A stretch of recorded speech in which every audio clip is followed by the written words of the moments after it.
Agur terdi guztioi, un saludo. Vamos a empezar con otro vídeo de la serie donde estamos un poco profundizando en la revitalización de las lenguas minorizadas originarias.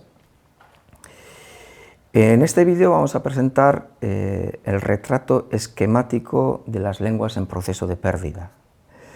Es un relato esquemático basado en la observación, en las relaciones y en el trabajo durante los últimos 18, 17 años con diversos pueblos de América, África y Europa.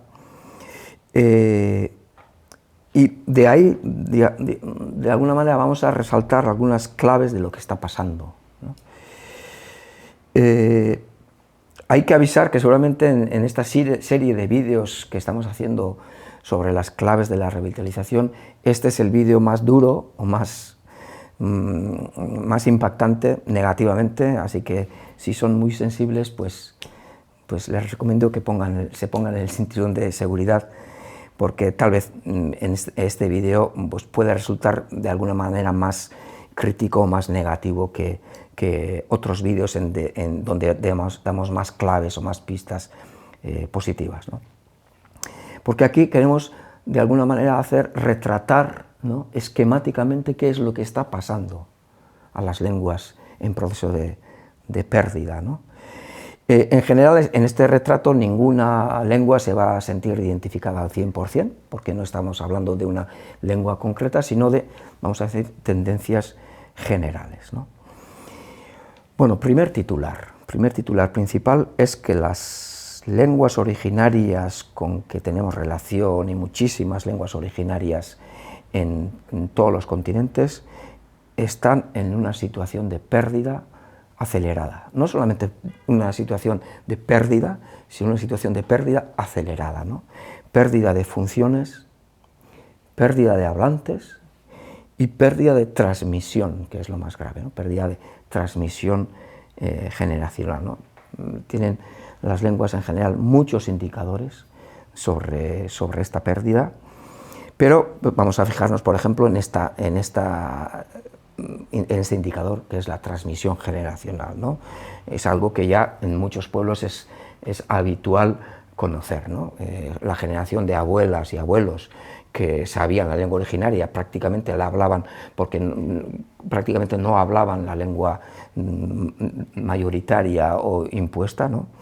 Y se ha pasado de 2 o 3 generaciones ya a que los nietos o las nietas ya prácticamente no lo hablan o lo hacen mal. Incluso hay situaciones donde los abuelos o las abuelas y los nietos, nietas ya no se pueden comunicar demasiado bien, porque se ha pasado de prácticamente no saber una a prácticamente olvidar la otra, ¿no? Es un síntoma típico, es decir, la ruptura de la transmisión familiar es un síntoma típico de la muerte de una lengua. Es algo bastante matemático que hemos visto en la historia de las lenguas, muy recientes también, ¿no? Y cuando la transmisión familiar masivamente se colapsa, la vida de esa lengua en pocos años, en pocas generaciones, se va a colapsar, ¿no? Esta situación en general de pérdida acelerada, no solamente en cuanto a transmisión, sino que pérdida de transmisión, pérdida de prestigio, pérdida de funciones, pérdida de hablantes, podemos dibujarla, por ejemplo, como un coche, un carro, ¿no?, que está descendiendo de una pendiente hacia atrás porque no tiene freno, ¿no?, y el motor de ese coche está averiado, ya no funciona. Por tanto, sin motor que lo haga subir y sin freno que lo haga parar, pues este coche está poco a poco bajando, ¿no? ¿Qué es lo que ocurre? Bueno, que en un momento de esta pendiente que está bajando ya hay un abismo, ya, hay un colapso, hay un abismo de no retorno, donde ya el coche se cae, se rompe definitivamente, y hay un punto de no retorno, ¿no? ¿Cuándo ocurrirá esto? Pues según en qué lenguas, pues si se sigue así, pues puede durar algunas décadas, algunas pocas generaciones o incluso algunos años, pero de alguna manera que la pérdida acelerada y la ruptura de la transmisión es sin duda un síntoma que todos reconocen como un síntoma conocido y grave de la situación de una lengua, ¿no? La segunda idea de este retrato general es que es una paradoja, ¿no? La paradoja de las décadas de apoyo. ¿Qué quiere decir? Que, bueno, en los últimos 30 años, en bastantes países, en muchos países, sobre todo de América Latina y también de algún otro continente, pero sobre todo de América Latina, ha habido supuestamente un mayor apoyo que antes de las lenguas. Es decir, en las constituciones se ha contemplado, hay leyes de derechos lingüísticos que supuestamente apoyan a las lenguas. En los discursos políticos se ha incorporado, ¿no?, la importancia de las lenguas, se ha puesto en marcha la llamada educación intercultural bilingüe, que ha intentado introducir las lenguas originarias en la educación. Y claro, el diagnóstico dice que en estos últimos 30 años, donde ha habido educación intercultural bilingüe, donde ha habido un supuesto apoyo y donde supuestamente los discursos, tanto de los políticos como de los propios agentes de las comunidades indígenas, hablan más de la importancia de la lengua, paradójicamente y curiosamente es cuando más se ha perdido la lengua, es cuando más aceleradamente ha ido la lengua para atrás, ¿no? Obviamente esto quiere decir que estos supuestos esfuerzos, tanto en la educación como en los discursos como en las leyes, no estaban bien planteadas y no tenían la suficiente fuerza y capacidad, ¿no? Pero lo que en estos 30 años ha ocurrido en la mayoría de estas lenguas es que no es solo que este carro que estaba descendiendo haya empezado a subir, no, obviamente no ha empezado a subir, pero es que no solo es que no ha parado, pero no es solamente que no haya parado, y es que ha seguido cayendo, pero aún es más, no es solamente que ha seguido cayendo, sino que está cayendo a cada vez mayor velocidad, ¿no? Esto es un poco el retrato nada agradable, lo reconozco, de la situación de la mayoría de nuestras lenguas, ¿no? Siempre que se pregunta esta situación con qué diagnóstico médico, ¿no?, podíamos comparar, pues creo que es bastante acertado decir que si esto sería una enfermedad, es una enfermedad muy grave, ¿no? Se podía mencionar como Alzheimer, como cáncer, pero es realmente una enfermedad grave, como el cáncer, que si no haces nada, que si sigues así, pues te va a llevar a cada vez tener un cuerpo más debilitado y hasta la muerte, ¿no? Es verdad que el cáncer también se puede curar, pero el cáncer se cura no con aspirinas o no haciendo un diagnóstico como uno que tiene gripe, sino que para curar el cáncer primero hay que tener un buen diagnóstico y decir, es una enfermedad grave y necesita de alguna manera unas terapias muy potentes, ¿no? Bueno, esta es un poco la situación en que estamos con estas dos ideas, ¿no? Pérdida acelerada y la paradoja de cuando ha habido supuestamente apoyo, se sigue descendiendo o se sigue perdiendo, ¿no?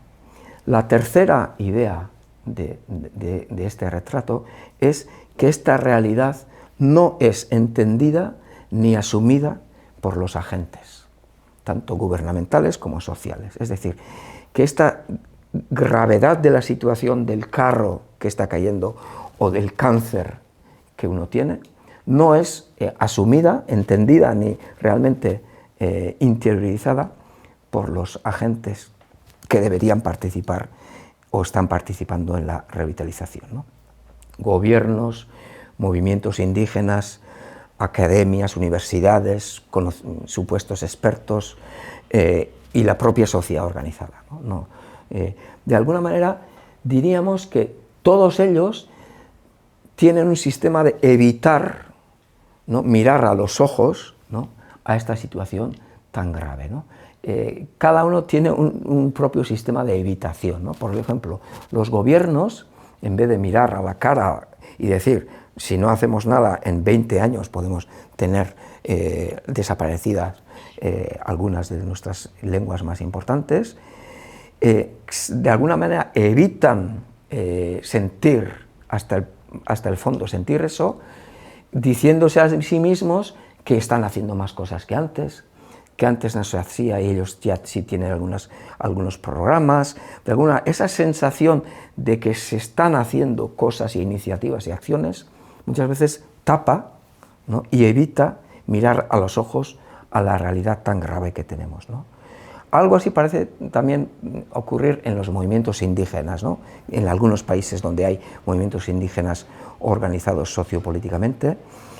Los movimientos indígenas más en su historia han hablado de tierras, de derechos, no han tenido la lengua como principal tarea, y también cuando han hablado de lenguas han hablado mucho de lengua como derecho, ¿no? Pero claro, un discurso de derecho no te lleva muchas veces muy lejos, ¿no? Porque la revitalización de lenguas, más que un discurso de derechos, necesita hechos, ¿no?, hechos y derechos, ¿no? Es decir, necesita una política de hechos que vaya más allá de un discurso de derechos, ¿no? Y esto, una política de hechos, no ha sido de momento una prioridad en el gobierno, en los gobiernos y tampoco en muchos movimientos indígenas, ¿no? Algo así también parece ocurrir en la academia, en el mundo de los investigadores, de la universidad, ¿no? Es decir, la universidad tiene su propia lógica de hacer tesis doctorales, tener campos para investigar, para hacer sus congresos, sus publicaciones, y les viene bien pues describir la situación de las lenguas, hay mucha descripción, etcétera, pero realmente la universidad, la academia, la investigación no está enfocado en la gravedad, ¿no?, en la gravedad de lo que está pasando, y no está enfocado en activar este motor, ¿no? Muchas veces se pierde en otros muchos intereses y prioridades del propio ámbito universitario y académico. Y por otra parte, por última parte, la gente más importante, que son los activistas y las organizaciones a favor de la lengua que están trabajando, ¿no?, y que son los que están haciendo la mejor labor, pero sí se observa también que incluso en estos activistas y en estas pequeñas organizaciones hay cierta habitación, porque se pone en primer plano conseguir proyectos y sentir que se están haciendo cosas y sentir esa sensación, ese sentimiento de que hay proyectos en marcha y que se necesita dinero y que es muy importante, pero con muchas veces ese sentimiento de hacer cosas, ¿no?, evita mirar a los ojos realmente y ver que no estamos parando el carro, no estamos respondiendo al tamaño que realmente necesita en este momento una política articulada de revitalización lingüística, ¿no? Bueno, la cuarta idea sería la brecha, la gran brecha, ¿no?, que hay una brecha de motivación en el relato y la mentalidad de los hablantes de estas lenguas, ¿no?, lo que yo llamaría la gran brecha.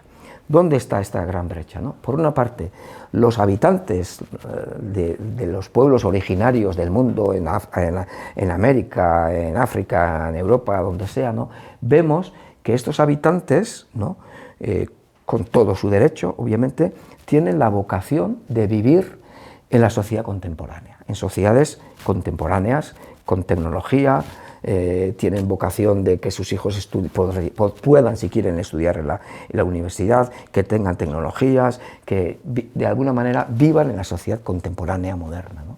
Eso es lo que se vive y lo que se quiere vivir, ¿no?, independientemente de que después eso se quiera hacer con su propia cosmovisión, costumbres, todo eso, ¿no? Pero aún mencionando las cosmovisiones, vemos que la población en general, la población incluso indígena o originaria de pueblos originarios de todo el mundo, tiene la vocación de vivir en la sociedad actual, en la sociedad tecnológica actual, ¿no? ¿Y dónde está la brecha? Pues es que esas mismas poblaciones ven que sus lenguas originarias no sirven y no van a servir a sus hijos para que tengan oportunidades en esa sociedad contemporánea. Aquí está la gran brecha, ¿no? Se quiere vivir en la sociedad contemporánea y aunque se ame la lengua, se ve que esta lengua no va a servir a sus hijos para vivir y tener oportunidades en la sociedad contemporánea en cuanto a estudios, tecnologías, etcétera, etcétera, ¿no? Trabajo, etcétera. Y en esta brecha es donde muchas veces está la gran clave de esta pérdida de transmisión y esta pérdida de fe de los jóvenes en transmitir la lengua a sus hijos, ¿no?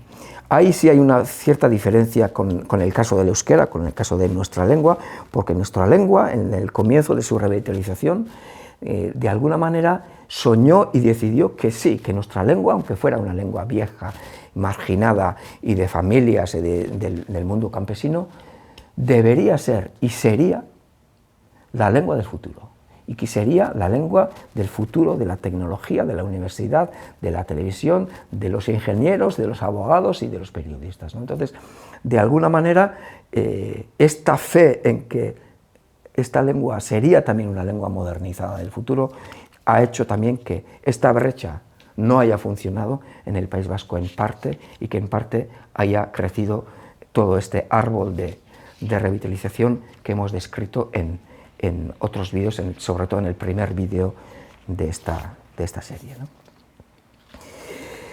Bueno, la quinta idea sería que los esfuerzos actuales de revitalización de las lenguas, en general en continentes como América, África, Asia y algunas de Europa, no están funcionando. Es decir, por poner un ejemplo, la educación intercultural bilingüe que hay en muchos países de América Latina, no está cumpliendo su función. Por tanto, no está funcionando. ¿Cuál es la función de una educación en lengua originaria? Crear hablantes completos. ¿Qué es un hablante completo en una lengua? Un hablante que con esa lengua puede cumplir todas las funciones importantes de su vida, desde las familiares hasta las funciones más sofisticadas de universidad, de creación de libros, de su trabajo profesional, etcétera, etcétera, ¿no? Las personas que son capaces de cumplir todas las funciones que le toca en su sociedad en esta lengua es un hablante completo, ¿no? Y la función de la educación es crear hablantes completos en esa lengua. Y si hay dos lenguas, crear bilingües completos, hablantes completos en dos lenguas o en tres lenguas, ¿no? Bueno, esto pues no ocurre en este momento, ¿no? En la educación cultural bilingüe, y también pues, en todos los demás ámbitos, muchos ámbitos, podemos decir, que se hacen cosas, pero que no están funcionando, ¿no? Salvo excepciones, obviamente, de mucho mérito, que también hay y hay que valorarlas, ¿no? Esta es la quinta idea, ¿no? Hay cosas que se están haciendo, pero en este momento no se está parando este carro que está cayendo para atrás, ¿no? La sexta idea, un poco unida a la quinta, es que hay muchas iniciativas de revitalización de las lenguas, pero son iniciativas muy pequeñas, no están conectadas, ¿no? Y están desarticuladas. Es decir, si vamos a México, si vamos a Ecuador, si vamos a Colombia, si vamos a Chile, si vamos al norte de África como Marruecos, si vamos al Kurdistán, hay, ¿no? Incluso si vamos a lenguas europeas, ¿no? como el occitano, como el bretón, etc., hay iniciativas, pero estas iniciativas no están conectadas en un proceso articulado de revitalización lingüística, ¿no? Este proceso es el que hemos intentado describir en el primer vídeo de esta serie, ¿no? Es decir, podemos decir, dibujando, ¿no?, que en muchos de estos países hay iniciativas sueltas, pequeñas, de unas personas que están haciendo diccionarios, otras personas que están enseñando a niños, otras personas que ponen sus esfuerzos en escuelas, otras con adultos, otras escribiendo libros, etcétera, otras motivando a jóvenes, que todas ellas son muy importantes, pero son palitos sueltos, ¿no? Y tener palitos sueltos no es lo mismo que tener un árbol articulado, porque un árbol articulado es algo que está vivo y algo que está creciendo armónicamente, ¿no? Por tanto, esto no es un árbol, ¿no? Y esto sí es un árbol, ¿no? Y creo que en ese sentido, hay que distinguir entre hacer cosas, hacer acciones, tener iniciativas a favor de la lengua, por una parte, y tener un proceso articulado de revitalización lingüística, que es otra cosa, es otra liga, ¿no? Y bueno, creo que este es un poco el retrato robot de lo que está pasando con estas lenguas, ¿no?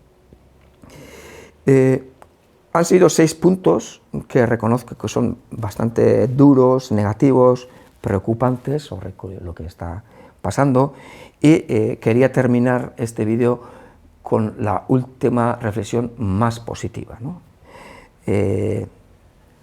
Y sería, viendo todo esto que está pasando en muchas de nuestras lenguas, con matices, porque no en todas las lenguas está pasando todo esto que he dicho, pero más o menos es el retrato general de lo que está pasando con muchas de ellas. Viendo todo esto, lo que se necesita es crear un motor que haga que este carro no solamente pueda parar, sino que pueda comenzar poco a poco a subir y a cumplir las funciones que una lengua, una comunidad lingüística tiene derecho a cumplir en su tierra, ¿no? Lo que hay que hacer es, o sea, el nombre de este motor que tiene que tener este carro para subir es un proceso articulado de revitalización lingüística, ¿no? Que hemos intentado también describir en otros vídeos de esta serie, ¿no? Y para terminar, creo que hay que dar 3 mensajes, ¿no? A una lengua originaria que está en proceso de pérdida, ¿no? Un mensaje de alarma, es decir, hay que dar un mensaje de alarma que haga despertar a esa comunidad. La situación es grave y se tienen pocos años para reaccionar. Es decir, esta generación reacciona, o seguramente para la siguiente generación ya va a ser tarde, porque ya no van a tener ya la lengua no van a conocer incluso la lengua, ¿no? Entonces, esta es seguramente la generación que tiene que reaccionar, que tiene que despertar, así como en nuestro caso en el euskera fue la generación de nuestros padres, la generación que reaccionó, y gracias a aquella reacción nosotros hemos seguido con esa reacción, y aquel sueño que ellos tenían de que nosotros pudiéramos cumplir todas las funciones de nuestra vida en euskera, pues es hoy de alguna manera una realidad, aunque hay que seguir, obviamente, hay que seguir trabajando en ese sentido, ¿no? Por tanto, un mensaje de alarma. Segundo, un mensaje de esperanza, ¿no? Esperanza en sentido de que, bueno, sí se puede. Las lenguas pueden morir, pero también pueden vivir y pueden revitalizarse, ¿no? Hay casos en el mundo que han mostrado que desde una situación muy parecida a lo que hemos descrito aquí, una situación muy parecida a la que ahora tienen la mayoría de las lenguas en proceso de pérdida, han tenido esas situaciones, pero lo han revertido, han creado un motor y el carro está subiendo, ¿no? Por tanto, esto creo que es importante decir, este segundo mensaje de esperanza. Y el tercer mensaje es un mensaje de responsabilidad, ¿no? O de autorresponsabilidad, ¿no? Un proceso de revitalización lingüística no puede esperar a que los gobiernos lo hagan o que no sé qué fuerzas internacionales lo hagan, ¿no? Es responsabilidad de cada comunidad lingüística despertar, reaccionar y plantear un proyecto de revitalización lingüística, ¿no?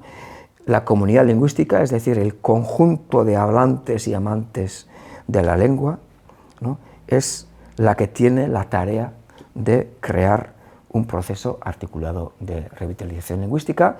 Esto lo tienen que hacer una serie de agentes de esta comunidad lingüística y bueno, hemos intentado hablar sobre los agentes en otro vídeo de esta serie que espero que les pueda servir, así como espero que esta reflexión también haya servido para algo, aunque haya sido un poco desagradable. Eskerrik asko, muchas gracias. Ya está.